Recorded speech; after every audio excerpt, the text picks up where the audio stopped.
Gentileza é olhar com carinho, olhar com empatia para o outro. É empatia pelo que está acontecendo com o outro. E isso eu estou falando independente do CEP, independente da opção sexual, independente da religião, independente da cor de pele. Nem sempre você precisa ter algo em troca para ser gentil. Meu nome é Renata Alves, tenho 42 anos, nasci em Paraisópolis, moro aqui até hoje e tenho uma produtora de locação e figuração aqui. Meu nome é Mayara Amaral, tenho 28 anos, sou do extremo leste de São Paulo, sou artista multidisciplinar, transista, criadora de imagem e fazedora de coisas. Quando se fala a palavra cidade, eu já imagino o meu lugar, Paraisópolis. Isso é uma cidade, então já é o primeiro pensamento que me vem. E depois de Paraisópolis, aí eu penso São Paulo e mundo. Vem uma ideia de algo urbano, não tanto rural, não tão afastado do campo. Vem uma ideia de coisas movimentadas, de trabalho. Se eu penso em São Paulo, então, trabalho, trabalho e correria. A minha mãe é baiana, ela é de Vitória da Conquista. Ela veio fugida, porque ela vivia em um sistema de semi-escravidão. Ela trabalhava para comer na terra dos senhores. Então ela veio com 14 anos num caminhão de carga, tá ligado? E o meu pai é mineiro, meu pai vivia na roça também, ambos viviam em roça, assim, espaços rurais, afastados e muito pobres. E ele não veio fugido, ele conseguiu uma passagem e tudo mais, mas no mesmo contexto de vir tentar a vida, com 14 anos, ambos. Os dois foram para o extremo leste, Vila Amara. Se viraram como podiam. Minha mãe trabalhou em casa de família muitos anos, babá, diarista.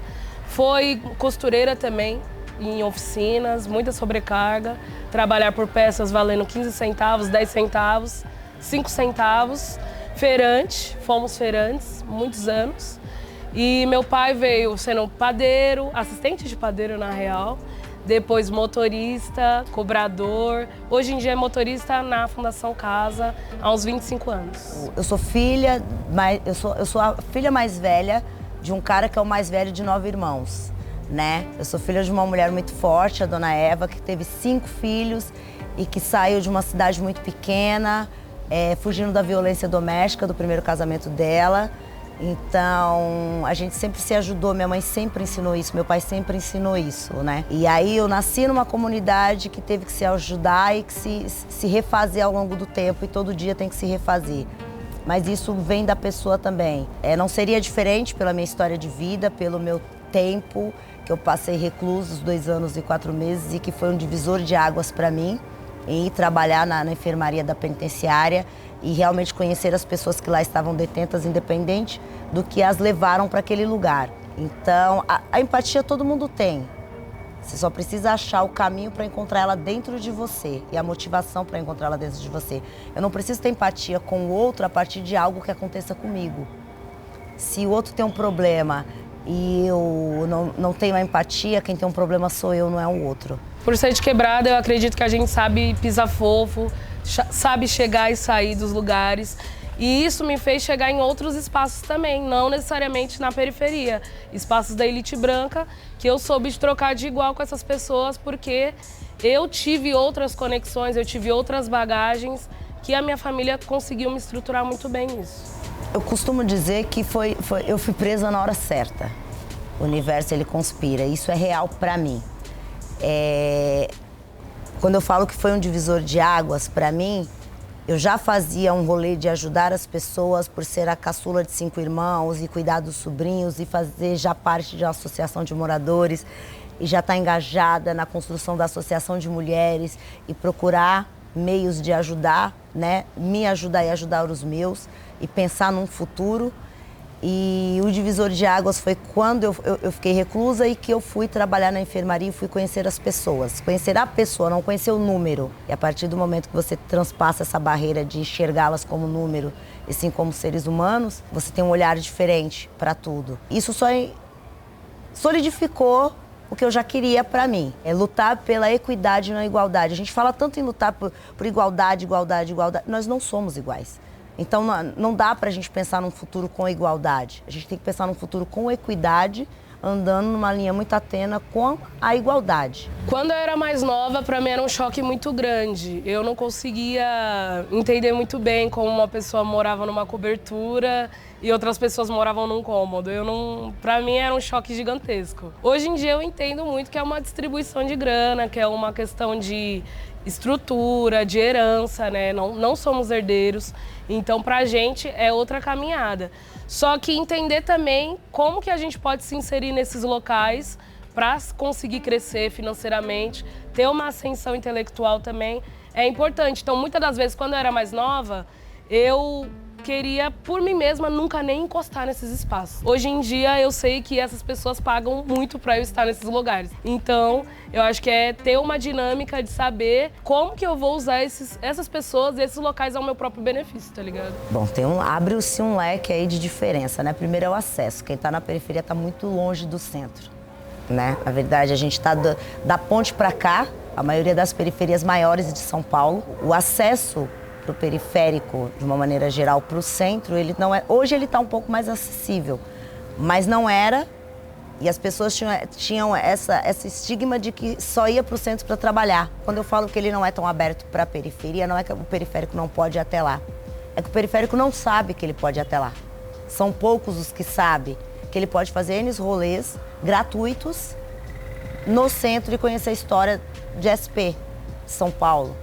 Gentileza é olhar com carinho, olhar com empatia para o outro, me colocar no local do outro, saber que eu estou fazendo algo para outra pessoa que eu gostaria de fazer comigo, que fizessem comigo mesmo. É empatia pelo que está acontecendo com o outro. E isso eu estou falando independente do CEP, independente da opção sexual, independente da religião, independente da cor de pele. Nem sempre você precisa ter algo em troca para ser gentil.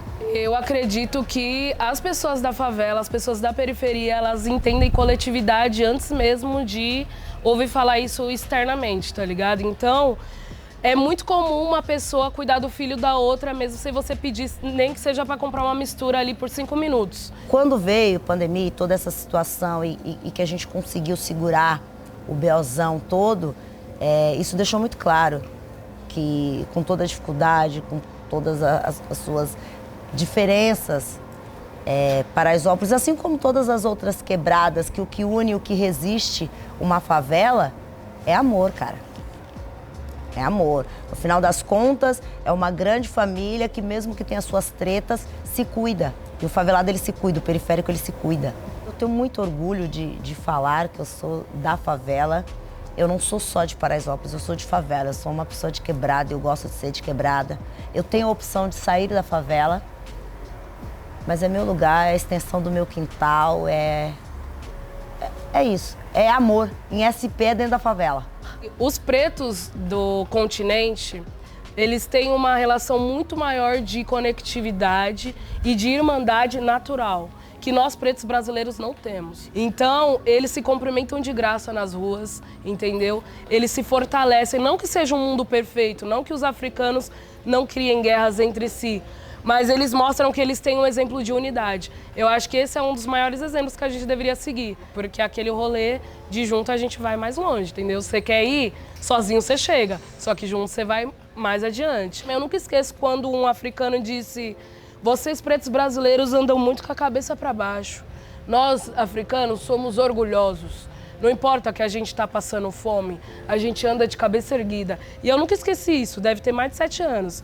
E eu peguei pra minha vida. Esses 2 anos, esse período que o mundo viveu de brigar para respirar, o fato de ir ajudar as pessoas foi uma maneira de eu mesma fugir da minha história em algum momento. E tudo que o mundo passou me fez pôr o pé no freio e entender e voltar essa coisa de onde é que eu vejo gentileza.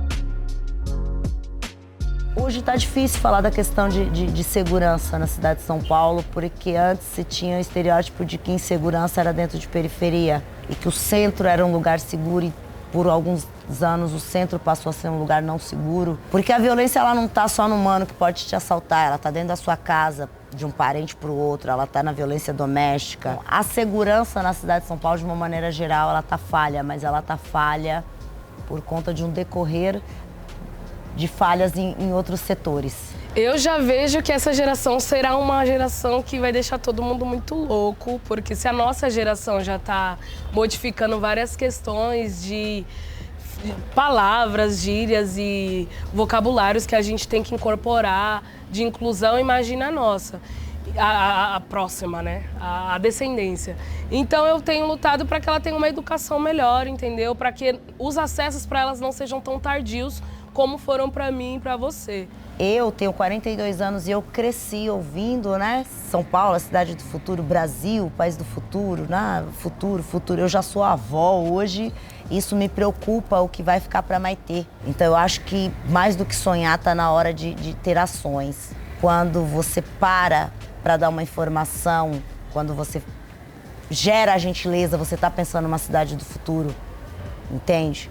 Quando você ensina a criança a separar lixo ou quando você ajuda o idoso a entender separação de lixo, você está falando de uma cidade do futuro, de uma cidade melhor. Todo mundo tem que colaborar, a gente tem que criar mecanismos também de sustentabilidade, porque não adianta só pensar em cidade, não pensar em natureza, pensar em coisas que se retroalimentem bem, porque a gente pode estar daqui 20, 40 anos, mas numa situação totalmente terrível, sem água, porque estão desmatando tudo, a gente não está sabendo colocar os recursos da natureza ao nosso favor. Então é isso, eu consigo ver muitas coisas tecnológicas no futuro, mas ainda me dá um receio em relação às coisas naturais. Quando você briga pela educação, não briga, mas quando você questiona a situação da educação do país como um todo, você está falando de uma cidade do futuro. Quando você se preocupa com o clima, você está pensando numa cidade do futuro. Então, não dá para esperar o futuro para planejar-se essa cidade. A gente precisa começar agora para que se tenha futuro. Eu, Renata, eu já comecei esse rolê.